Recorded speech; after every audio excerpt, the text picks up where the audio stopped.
بسم اللہ الرحمن الرحیم۔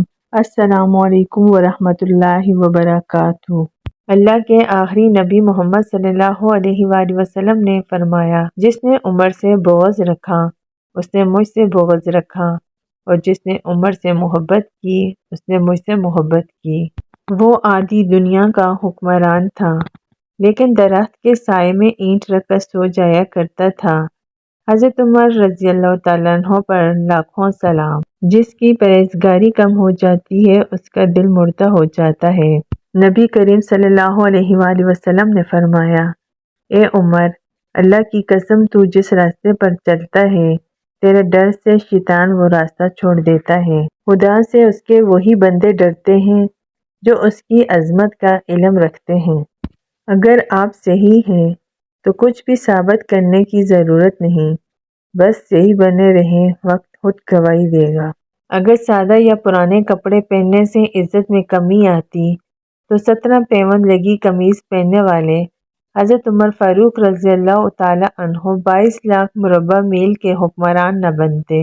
دنیا میں بہترین انسان وہ ہے جس کے لیے کوئی روئے، اور بدترین انسان وہ ہے جس کی وجہ سے کوئی روئے۔ حضرت عمر رضی اللہ تعالیٰ عنہ کو اس وجہ سے نماز کی حالت میں شہید کیا گیا تھا کیونکہ کسی ماں نے ایسا مرد ہی نہیں جنا تھا جو سامنے آ کر مقابلہ کرتا۔ جو ریاست مجرموں پر رحم کرتی ہے وہاں کے بے گناہ لوگ بڑی بے رحمی سے مرتے ہیں۔ جس نے رب کے لیے جھکنا سیکھ لیا وہی علم والا ہے، کیونکہ علم کی پہچان عاجزی ہے اور جاہل کی پہچان تکبر ہے۔ خدا سے اس کے وہی بندے ڈرتے ہیں جو اس کی عظمت کا علم رکھتے ہیں۔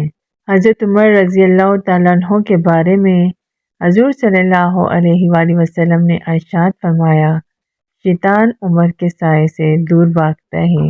مجھے اس دن سے خوف آتا ہے جب کفار اپنے باطل پر ہونے میں فخر محسوس کرنے لگیں اور مسلمان اپنے ایمان پر شرم محسوس کریں۔ کم کھانے میں صحت ہے، کم بولنے میں سمجھداری ہے، اور کم سونا عبادت ہے۔ سخی خدا کا دوست ہے چاہے فاسق ہو، بخیل خدا کا دشمن ہے چاہے زاہد ہو۔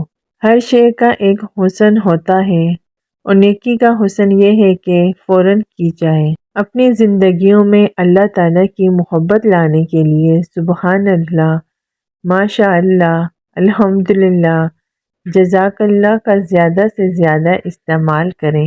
مجھے اس دن سے خوف آتا ہے جب کفار اپنے باطل پر ہونے میں فخر محسوس کرنے لگیں اور مسلمان اپنے ایمان پر شرم محسوس کرنے لگیں گے۔ غصے کے وقت انسان کے اخلاق کا صحیح پتہ چلتا ہے۔ حضرت عمر فاروق رضی اللہ تعالیٰ عنہ۔